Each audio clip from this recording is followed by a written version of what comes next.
Hi, my name is Bethany Lee, and today I'm going to talk to you about habit reversal training, which is an intervention targeting repetitive behaviors, which are sometimes referred to as habits or tics. Throughout this presentation, you'll notice that habit reversal training is consistently abbreviated as HRT. First up in this presentation, we'll do a brief treatment overview, looking at the history and rationale behind HRT, the methods involved, and a few variations that have emerged. Next, we'll consider some of the strengths and limitations of the research that's been published so far on this intervention. Third, we'll look at some outcome measures for HRT and how it stacks up against other methods. Finally, we'll briefly cover some clinical recommendations that have emerged from the research. One of the major historical perspectives on repetitive behaviors emerged from the psychoanalytic theory. This perspective suggested that repetitive behaviors stemmed from erotic and aggressive impulses.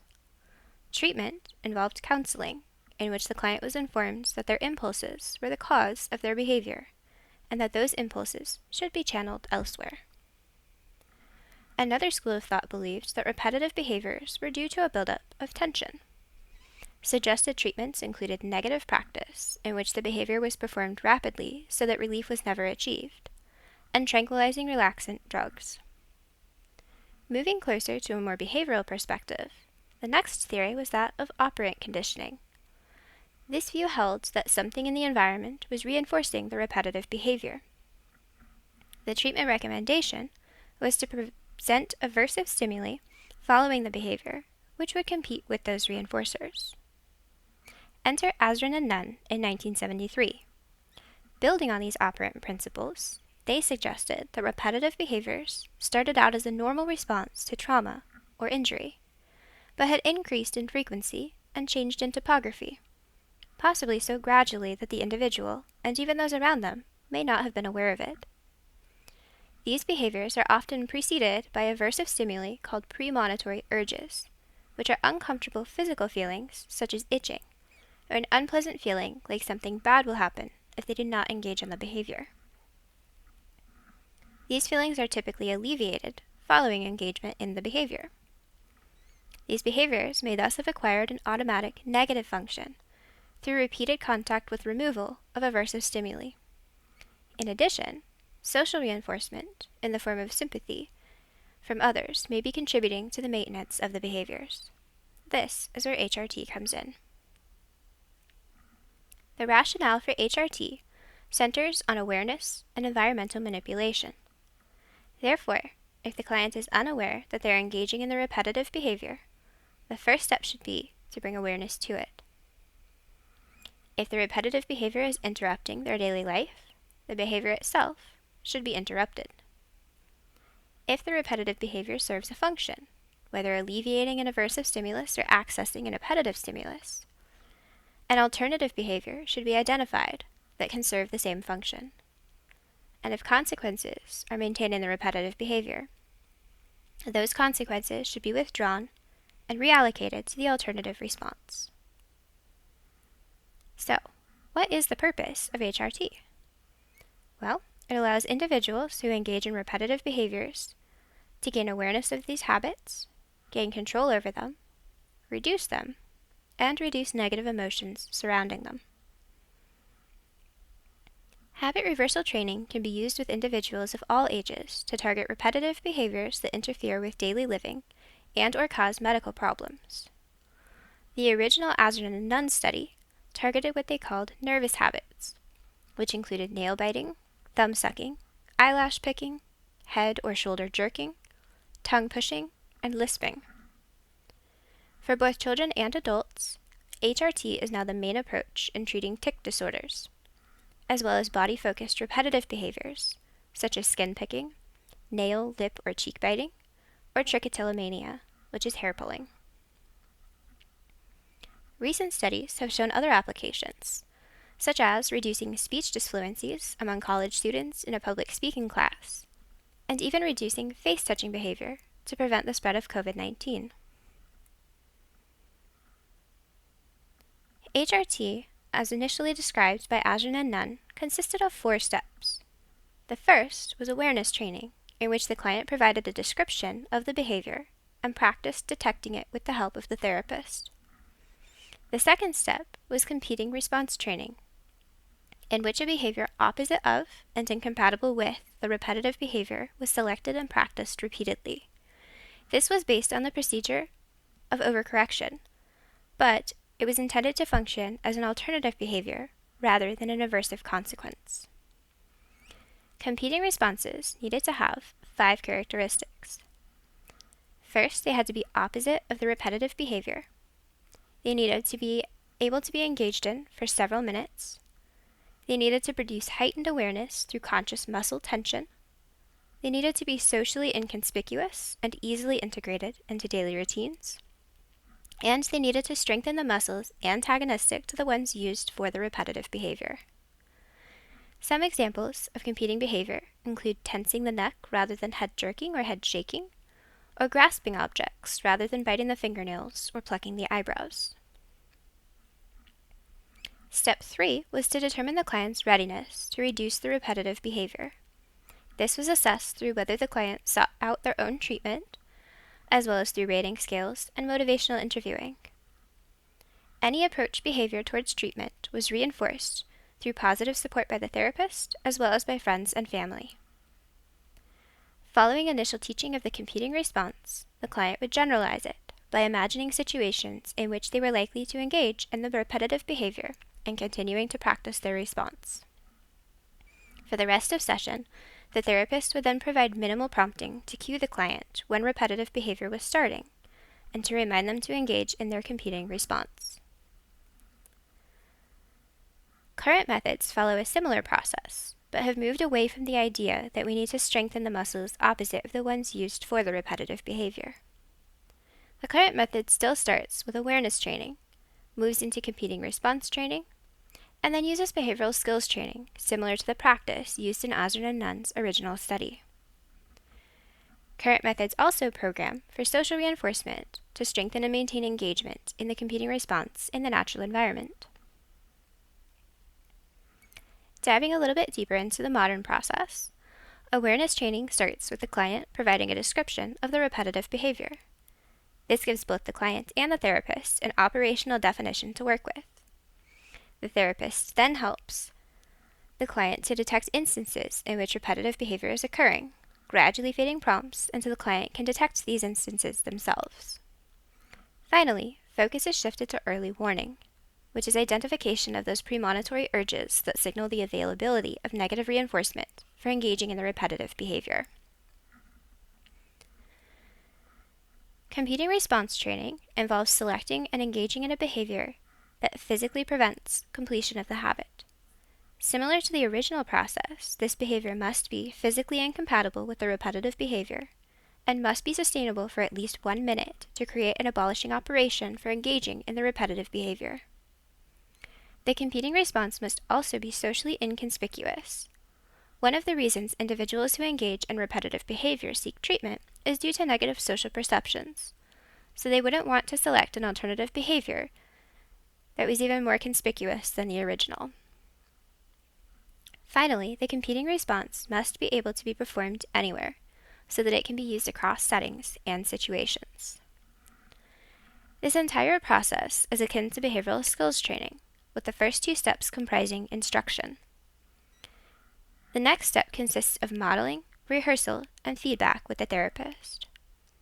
The therapist models the awareness and competing response skills for the client, and then has the client practice them while receiving feedback. The therapist gradually removes prompts until the client can independently identify premonitory urges and engage in the competing response. Finally, control of the competing response is shifted from reinforcement by the therapist to reinforcement by individuals in the client's natural environment, such as friends, family, and coworkers. These individuals provide verbal praise following the competing response and prompts if it appears that the repetitive behavior is about to occur or is occurring. Programming for this reinforcement helps with generalization to settings outside the therapist's office. The average duration of habit reversal training is around 16 weeks, and most clients are successful with 1 session a week across this timeline. Several variations of HRT have been investigated for specific populations. Comprehensive behavioral intervention for tics adds relaxation training and psychoeducational intervention for identifying environmental factors contributing to repetitive behaviors. This treatment is recommended for children over 9 years old with tic disorders. HRT has also been successfully combined with acceptance and commitment therapy or dialectical behavior therapy. The rationale for this type of treatment package is that psychotherapy helps to increase the distress tolerance and emotional regulation skills needed in order to be successful when engaging in HRT. Next is a therapy program for children and adolescents with tic disorders. THICS is a German program similar to CBIT, which was specifically developed for children. It consists of HRT combined with psychoeducation, behavioral interventions, and relaxation methods. Brief habit reversal is a variation of HRT that runs on a shorter timeline. It has recently been explored as a component in a group contingency, which may increase treatment efficiency. Next, we have decoupling and decoupling in sensu, which use a similar process to HRT, but rather than teaching a competing response, they attempt to shape the repetitive behavior to have a more benign topography. For example, redirecting the motion away from the head halfway to reaching up to engage in hair pulling. The difference between decoupling and decoupling in sensu is that the first involves redirection during physical precursor behavior, while the second involves redirection following visualization of the precursor behavior. The last variation of HRT covered here is self-help. Habits such as tics or body-focused repetitive behaviors can bring a lot of stigma due to the perceptions of others, which can be a significant barrier to clients in seeking treatment. HRT, decoupling, and decoupling in sensu have been manualized and made available online for individuals to access and work through on their own without having to publicly seek treatment. It is important to note that other treatments do exist for repetitive behaviors and have varying levels of effectiveness either alone or in combination. Psychotherapy interventions include cognitive behavioral therapy, acceptance and commitment therapy, and exposure and response prevention, to name just a few. Behavior strategies include contingency management, self-monitoring, which may include some form of biofeedback, and behavioral relaxation. The HRT interventions we look at in research will also be compared to treatment as usual, which typically consists of a combination of psychotherapy and medications such as antipsychotics or dopamine agonists.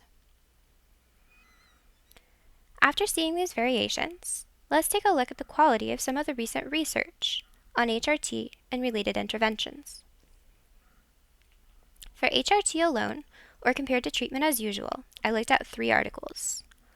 2 of these used within subject designs, and the comparison study was a randomized controlled trial. Reliability measures were good across all studies. Social validity varied, with the process used in the original Azrin and Nunn study being the least preferred due to physical prompting of children, as well as potentially aversive social checks for involuntary movements. Weithaus and colleagues had the most rigorous protocol, excluding participants with comorbid diagnoses, ensuring any medications remained stable throughout intervention, and including direct behavioral observations across settings when collecting data.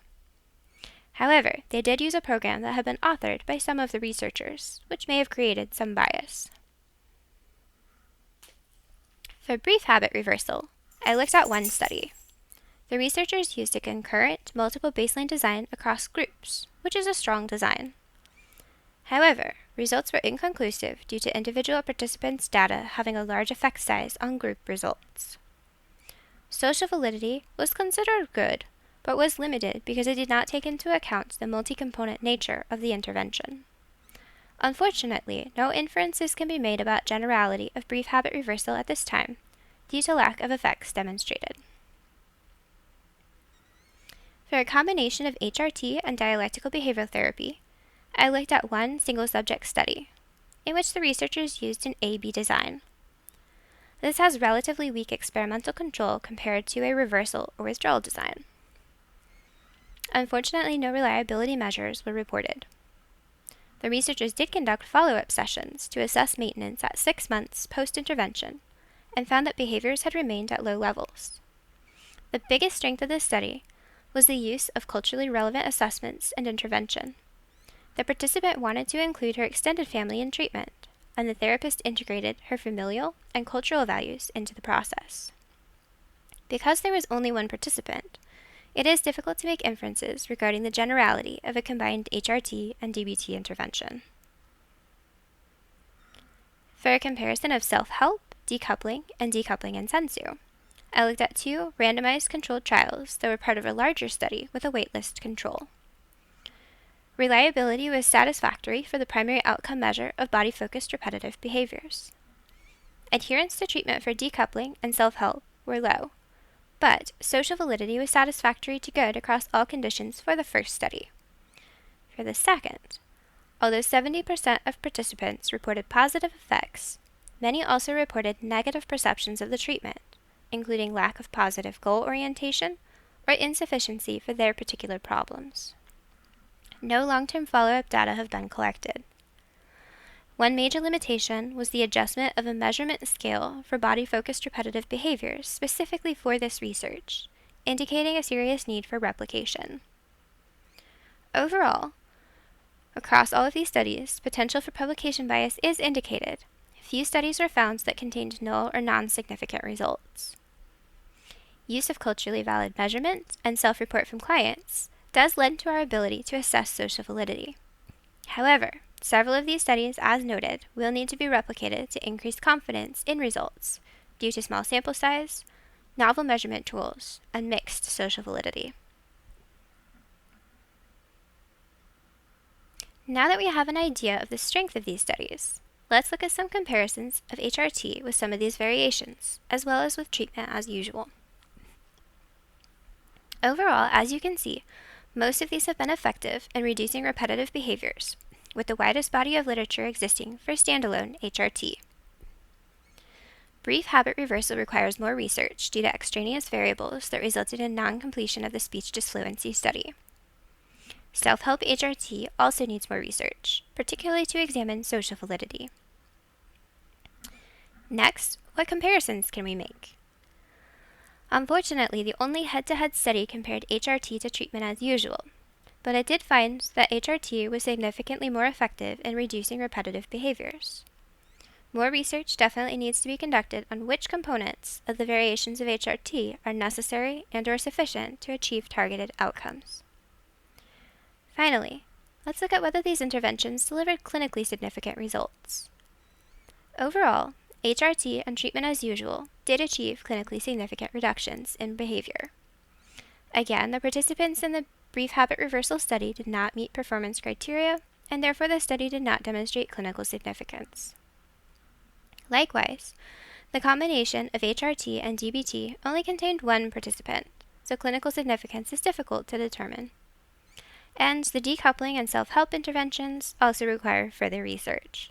Preliminary findings indicate that decoupling may be best for non-skin-picking BFRBs, but other than that, the results of a comparison study on all 3 did not indicate clinically significant results for any. The outcomes just highlighted indicate a need for more research, specifically on variations of HRT. The first suggestion is to look at the efficacy and validity of self-help interventions, particularly given the mixed social validity reported in the most recent study. Secondly, more research is definitely needed on using HRT as part of a group contingency, since the participants in the speech disfluency study did not reach performance criteria. Whether this was due to the interdependent group contingency used or due to the brief habit reversal intervention remains to be seen. Another area of research involves those premonitory urges, the discriminative stimuli that evoke the repetitive behavior. Research has been proposed on ways to reduce or remove those urges, rather than teaching a competing response. Finally, as was made clear from the middle column of the outcomes chart, we need more component analyses and comparison analyses of treatment packages containing HRT to determine what elements or combinations are necessary and/or sufficient to reduce repetitive behaviors. Before jumping into treatment recommendations, let's review some of the pros and cons of HRT. Some of the pros include effectiveness in reducing a variety of repetitive behaviors, accessibility through online modalities, and the ability to pair HRT with other treatments as appropriate. Reviews of the research on HRT also demonstrate safety, and most importantly, a significant effect on patient sense of controllability, leading to empowerment in changing their own behavior. Some cons of HRT include the potential for stigma surrounding treatment seeking, concerns with how well manualized online interventions can really target individualized goals, and limited comparisons of HRT to its many variations. Some have also suggested that HRT may suppress repetitive behaviors to the point that we might see a rebound effect. However, no research to date has supported this idea. Based on the research outlined above, HRT appears to be an effective intervention for reducing repetitive behaviors that interfere with individuals' quality of life. Some things to keep in mind when deciding whether to use HRT with clients include selecting the intervention based on the function of behavior, for example, automatically maintained versus socially maintained, and taking into account the client's learning history, culture, and other psychosocial variables. Additionally, considering the presence of other factors, such as neurological conditions or other disorders, and assessing barriers to treatment, such as difficulty with emotional regulation or metacognition, and selecting a combination treatment in these cases, such as combining acceptance and commitment therapy or dialectical behavior therapy with HRT. And finally, remembering that stigma can be a barrier to treatment-seeking behavior, and factoring in client preferences for in-person, telehealth, or self-help interventions. It is important to select a modality that requires low response effort and is likely to contact high-value reinforcement, thereby increasing the likelihood that the client will succeed in achieving their desired behavior change. Thank you for watching. If you'd like an accessible copy of the script and the references for this presentation, please click the link in the description below.